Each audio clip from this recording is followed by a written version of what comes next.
Tonight, Scotland's highest civil court rules the UK government's blocking of controversial gender reforms is lawful. Trans campaigners say their lives are being used as political footballs.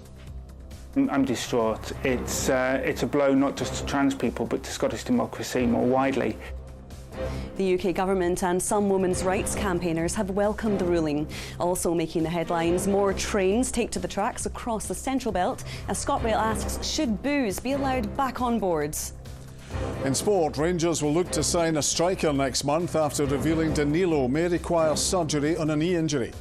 Does it mean anything to you? And will she be the next dancing queen? We catch up with Scot Stevie Dock ahead of this Sunday's Mamma Mia I Have a Dream live final. I'm Vanessa Kennedy in Edinburgh. And I'm John Mackay in Glasgow. This is the STV News at 6.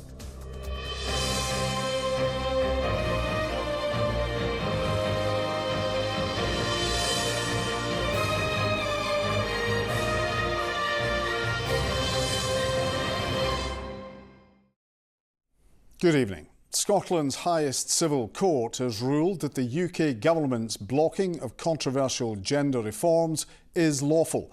The Scottish Government mounted the legal challenge after Westminster tried to prevent the Scottish Gender Recognition Reform Bill from receiving royal assent. The UK government has welcomed today's ruling, while the First Minister says it shows devolution is fundamentally flawed. Here's our political reporter Laura Alderman. This time last year, Heather was feeling positive about the future. After gender reforms were passed at Holyrood, she could now more easily apply for a gender recognition certificate. But today, at home in Aberdeen, she was dealt a blow after a block by the UK government to those gender reforms was deemed lawful by the Court of Session. I'm distraught. It's a blow not just to trans people but to Scottish democracy more widely, giving Westminster the power to veto any decision that the Scottish Parliament makes. I think it sends a very dark signal to trans people in the UK more generally. It's more for my friends and family. It's a final insult to the friends and family of trans people who pass away, that they're buried in the wrong gender. The Gender Recognition Reform Bill makes it easier for people to change their legal sex by removing the need for a medical diagnosis of gender dysphoria and by lowering the applicant's age to 16. And the Gender Recognition Reform Scotland Bill is passed. It had cross-party support and was passed by a majority of MSPs. But the UK government blocked it from becoming law using a Section 35 order over fears it would impact UK-wide equality laws. The Scottish Government then launched a legal challenge at the Court of Session, but today that was rejected. The court ruled Westminster acted lawfully. Making her judgment today, Lady Haldane said that it was important to recognise the novelty and complexity of the arguments put forward and the sophisticated manner they were presented in. Well, I'm obviously very pleased that the decision I took has been vindicated. I'm very pleased that the Section 35 order that had never been used before is clearly cemented into the Scotland Act of 1998. And I'm pleased also that the judge agreed with me that there were adverse effects on GB-wide legislation relating to equalities. The ruling has also been welcomed by some women's rights campaigners. For women in Scotland, it means that we won't have the same fears that predatory men may be able to take advantage of what would have been a massive loophole in the law and be able to change their legal sex based on nothing more than self-identification. The First Minister said today's decision marks a dark day for devolution. This bill was years in the making, 2 public consultations and the process through Parliament, and at no point did the UK government threaten or even suggest that they would take a Section 35 and take this way of taking legal action against us. So we're very disappointed that it's came to this. Now the Scottish Government has 21 days to appeal the decision. This should never have got to court. It should have been sorted out in Parliament and in government. So the courts are really sweeping up a failure of the politicians. It's an extremely poor example of how to go about handling a complex, sensitive topic. The government, I would say, was at it in the sense that they have known all the way through this process, I think, that they were skirting really close to the wind around the Equality Act. While the two governments lock horns, campaigners say today's decision only poses more uncertainty for trans people, whose lives are being used as a political football. Well, Laura joins me now. So, Laura, what happens next? Well, as you heard in my report there, the Scottish Government now has 21 days to appeal this. Shirley-Ann Somerville told me they're going to look clearly at the details in the judgment, but she respects the decision. This is, of course, a crushing blow not only to the Scottish Government, but to trans rights activists who've campaigned for years relentlessly for this legislation. But given the lengthy legal battles that both governments have found themselves in over the past year and the cost of that as well, taking this appeal further, it could go as far as the Supreme Court in London, and it's unclear at the moment just how much appetite there is for that amongst the wider public. OK, Laura, thanks for that. Grieving parents campaigning for a reform of post-mortems are demanding a personal apology from the Lord Advocate over the return of their late son's tissue samples. Anne and Jerry Stark say they have lost complete trust in officials after making a harrowing trip today to collect a part of her son's spleen 4 years after he died. NHS Greater Glasgow and Clyde has pledged to investigate. The Starks say they feel far from reassured after previously being told everything taken for tests following their son's death had been returned. Here's our chief reporter Sharon Frew. For the Starks, the pain of losing their son Richard has been compounded by what happened after his post-mortem. This family has been fighting to have every tissue sample taken by pathologists returned to them. Up until a few weeks ago, they believed all had been traced.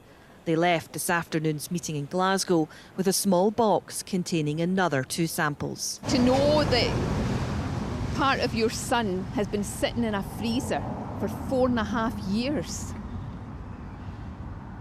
it's dreadful. After 25-year-old Richard's sudden death at home in 2019, Anne said she told police officers she didn't want an invasive post-mortem to be carried out. Dozens of tissue samples were taken and then returned to the family after they requested them. In August, Anne said she received a letter from the Lord Advocate informing her that she'd been given everything. Last month, she was told that was not the case. Then we discover that Richard's spleen is still here in the hospital, frozen for future storage.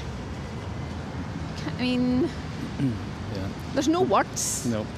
You do lose confidence when you're speaking to these people, insofar as your trust is wafer thin at this stage now on what you're being told. If they were to come back and say, listen, we have found yet another piece, we wouldn't be surprised at all. No. The Crown Office and Procurator Fiscal Service say it is regrettable that the information passed to them from the pathology service providers was inaccurate. It regrets the additional distress this caused to the Stark family. Somebody at least should be saying, sorry, we got it wrong. We will change this. It won't ever happen again.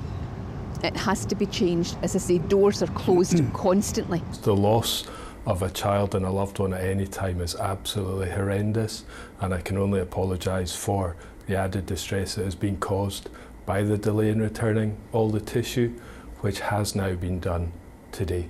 And as a consequence of this episode, we've absolutely commenced an investigation to look into this and ensure that any learning that comes from that is enacted across the entire board. The Stark family want to see reforms to ensure compassion and dignity are at the heart of the post-mortem system.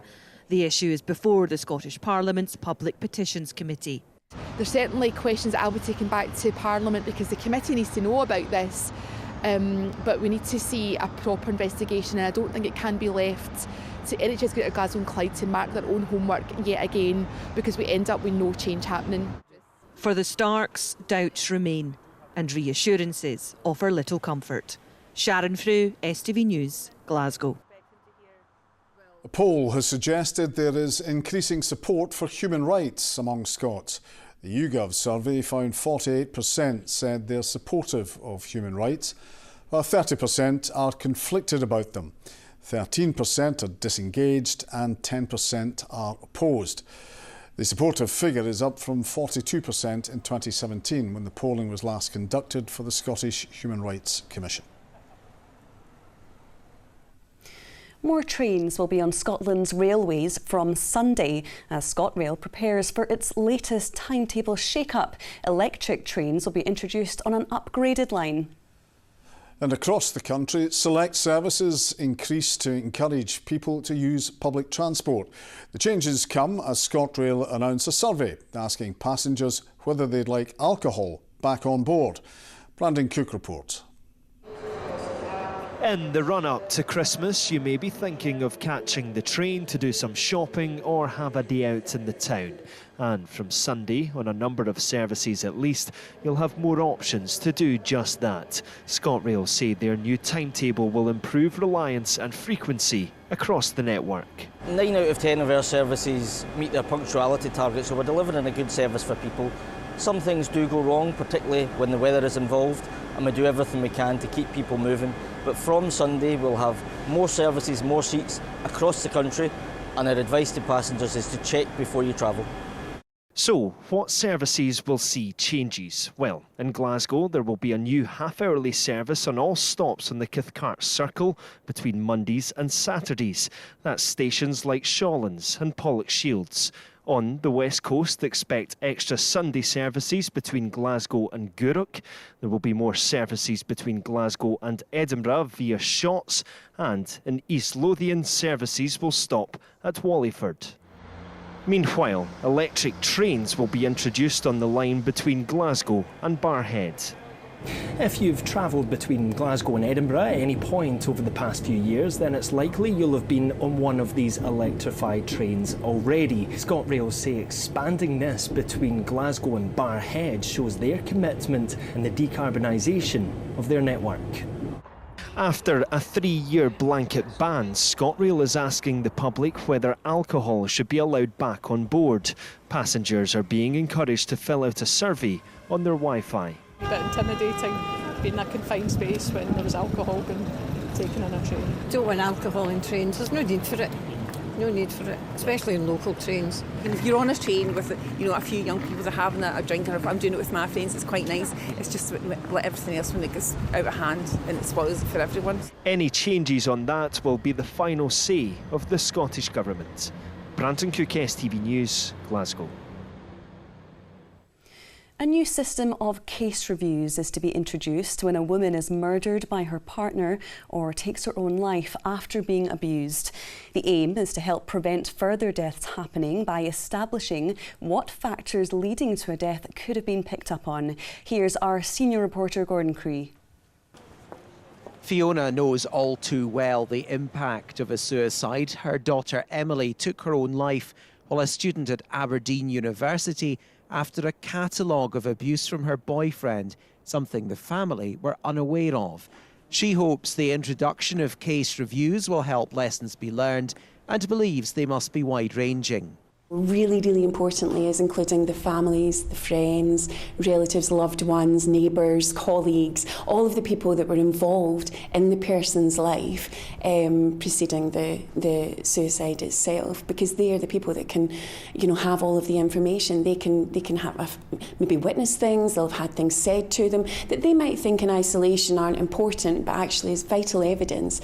Every 6 weeks in Scotland, a woman is murdered by a partner. It's thought the number of suicides related to domestic abuse may be even higher. The charity Scottish Women's Aid first called for reviews of these deaths to be introduced 5 years ago. The fact is that every single death related to domestic abuse is preventable, but the reality is that we have not grasped the nettle of how to protect women and children when there's a risk of lethality. And the only way we're going to do that is, one of the only ways is to bring people together who are professionals in this area and the family members and survivors to say, what is it we could have done differently? Where did we, fail this woman or this child? Work will now be done to create a model for the reviews of exactly how they'll work in practice. But once they're implemented, the success of them would clearly be if lives are saved. Gordon Cree, STV News, Edinburgh. More stories from the West, and police have arrested and charged a 44-year-old man in connection with the death of a 33-year-old man in Lanark. Robert Ewell was found dead at Smileham Road at about 9:45 on Saturday the 2nd of December. The man is due to appear at Hamilton Sheriff Court on Monday. The final witness in the trial of 3 people accused of murdering schoolgirl Caroline Glachan almost 30 years ago have been heard. 45-year-old Robert O'Brien, along with Andrew Kelly and Donna Marie Brand, both 44, are charged with killing Caroline in August 1996 at the River Leven in Western Bartonshire. The 3 deny murder. The judge said he anticipated the jury may be sent out to start considering their verdicts on Tuesday. 5 protesters are accused of gluing themselves to a frame at Kelvin Grove Art Gallery. The incident in June involved members of the activist group Just Stop Oil. Hannah Bright, Alec Deckening, Emma Brown, Carmen Lean and Jennifer Kowalski all face separate allegations of behaving in a threatening or abusive manner. They deny the charges. A further hearing has been set for next month. We're having a fantastic Christmas. The Glasgow Clan ice hockey team have released a charity Christmas single. Funds raised from sales of the song, titled Clantastic Christmas, will be donated to the Renfrewshire Toy Bank charity, which provides gifts to disadvantaged children. The Citizens Theatre in Glasgow is marking 1 year until shows return to the stage. It's been 5 years since it closed its doors in the Gorbals for a major makeover. Joanne Bonner reports. It's been more than 5 years since the actors and stage crew moved out of their home in the Gorbals. The first major redevelopment of the building since it began life as a working theatre in 1878 was well overdue. There was a considerable amount of dilapidation. We had sewage coming in under the stage. We had water coming in. It sort of rained on stage through the roof. So it just had to be done. So we knew it was going to be a massive project. And yeah, it's great to be sort of seeing the other side of it, really. The changes will mean bigger productions, entertaining larger audiences. The facilities that we had previously really limited the ambition of the company in terms of what we were able to produce. So the scale of the shows that we can bring in, just the sheer weight of scenery that we can lift, and the options for designers to be able to do really quirky things coming out of the floor or those sorts of things, or the size of scenery we can sort of truck on from the side, will be vastly improved compared to what it was before. And although the building is closed, the shows continue on tour, and community outreach work carries on in the Gorbals and wider Glasgow. When it reopens, the revamped SITs will have new rehearsal, participation and studio spaces. People still very much identify with a citizensness, and I cannot wait to get back in. You know, I think there'll be a sense of homecoming, you know, and a sense of landing back in a space that they left behind, which is hugely changed. You know, I think the opportunities that emerge for people will be really, really exciting. It may be hard to imagine now, but it won't be long until the curtain goes up on the first production. By this time next year, the Christmas show will be in full swing. Joanne Bonner, STV News. Raman's here with the sport and looking ahead to transfers in January already. Could be busy, John. Thanks very much. Good evening. Philippe Clement says he'll look to sign a striker in January after revealing Danilo may require surgery on a knee injury which could rule out the Brazilian for months. The Armac side have also suffered another blow, with Tom Lawrence sidelined until after the winter break. Meanwhile, Brendan Rodgers says he could add firepower to his squad next month. Danilo suffered a knee injury following this challenge from Hearts defender Frankie Kent at Tynecastle earlier this week. The Rangers striker was clearly in discomfort when he came off, and his manager has revealed the Brazilian is set for a lengthy layoff. Problem with his knee because of a bad tackle in the game. OK, does that require surgery? Will it require surgery? The chances big he requires surgery, yeah. So that could be long term, you're talking months? Yes, indeed. With Danilo's situation, will this make you consider bringing in a striker in the January window? Yes. Would that be a priority now? It will be one of the priorities, yes. Tom Lawrence is also set for another spell on the sidelines after coming off with a muscle injury at Tynecastle. It's a big blow for the players because they were really motivated, they were ready for the story, they were performing well. And it's now to focus on the guys who are fit. Across at Celtic, Brendan Rodgers is preparing his side for the trip to Kilmarnock on Sunday. In the new year, the Parkhead boss could be without Kyogo, Daisen Maeda and O for a month if they play for the countries in the Asia Cup. Really, obviously, we were trying to anticipate over the last few months the guys that will go away to the Asian Cup. So clearly, if Daisen's away and Kyogo's away and O's away, then clearly we would have to do something in the market. Cameron Carter-Vickers underwent a scan to assess the extent of his hamstring injury. The defender is a doubt for the trip to Rugby Park. News from the capital, and Nick Montgomery believes Hibs need to start tightening up their defence, but says he sees signs of progress from his back line. Meanwhile, Hearts boss Stephen Naismith says focusing on improving the club's away form can pay dividends in the hunt for third place. Here's Jamie Borthwick. You're never short on entertainment when Hibs are on the field. Their 23 league goals scored is the most outside of Celtic and Rangers, but the 25 which have gone in at the other end is the second worst record in the Premiership. It's great that we're up there in terms of scoring goals, and yeah, if you only look over my time here, we've had games where we've been winning games, and yeah, we've conceded late goals, but lately we've had a couple of clean sheets as well, which tells me that we're going in the right direction.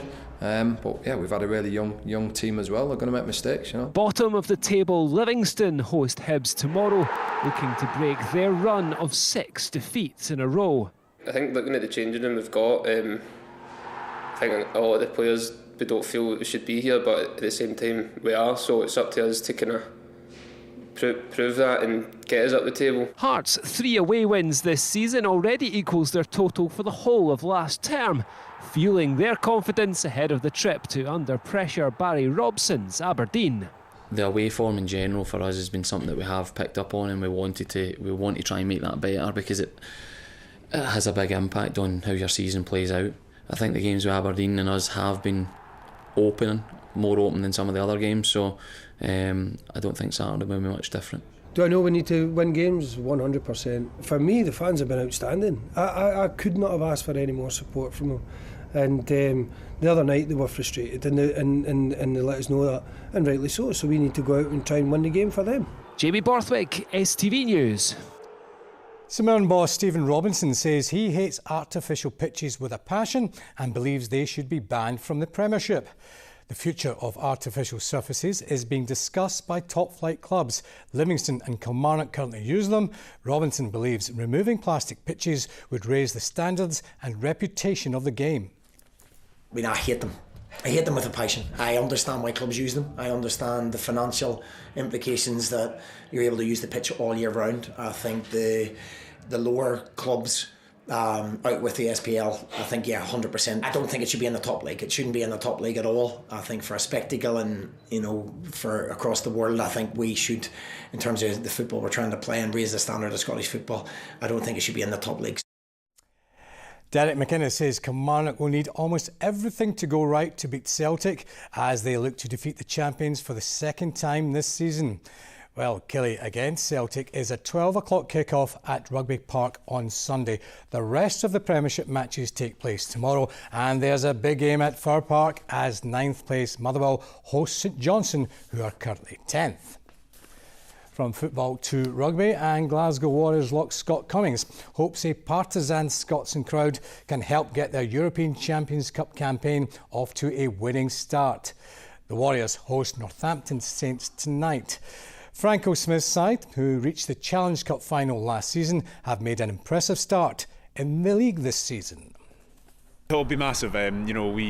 We like to, we try and have that mantra that we don't lose at home, and we've showed that quite a lot over the past couple of years. And obviously, it's going to be a massive game. We've got the noise of Scotland behind us that definitely sort of ramps us up that wee bit extra. And there's nothing better than sort of European nights on a Friday night in Glasgow. And Edinburgh begin their European Challenge Cup campaign away to Claremont tonight. That, folks, is all your sport tonight. As always, plenty of sports stories on our website. Have a great weekend. I'll see you again on Monday. OK, thanks, Rama. Now Philip's here with the weather. A breezy morning will be followed up with a flurry of fresh delights for lunch. TUI sponsors STV Weather. Hello and a very good evening to you. Let's start tonight by taking a look back at yesterday's extremes table, because yesterday was the first day of the month that we reached a high in the double digits. Isla recorded 10.4 degrees Celsius. Overnight it was a slightly less cold night for most of us, but some rural spots still got slightly below freezing. Aviemore recorded a low of minus 0.2, and overall a very wet and windy day. Inverbervie recording a maximum wind gust of 68 miles per hour, and we had 55.2 millimetres of rainfall. Now, through the rest of this evening, unfortunately, things aren't improving. We're seeing this more organised band of heavy and persistent rain working through the central belt through the early hours of tomorrow morning. So with the cloud and the rain, temperatures aren't dropping too far tonight. Most places sitting around 6 or 7 degrees Celsius. Looking ahead to tomorrow, another wet, grey start to the day and to the weekend, unfortunately. We've got further rain spreading in from the south, becoming confined mostly to central, southern and eastern parts later on in the afternoon, temperature-wise reaching highs of 8 to 9 degrees Celsius. Now, looking ahead to Sunday, the rain doesn't really let up. We've got further bands of showers passing across the country, all pushed in by this next area of low pressure out to the Atlantic, holding on to a lot of the cloud with highs of around 7 or 8. Bye-bye. TUI sponsors STV Weather.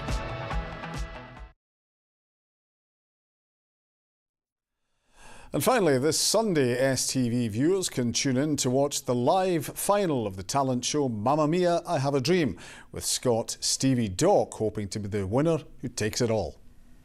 Laura Boyd chatted to the 22-year-old Glaswegian to find out how she's feeling ahead of the big night, as well as her doting dad, who couldn't be prouder of his very own Super Trooper. What's the name of the game?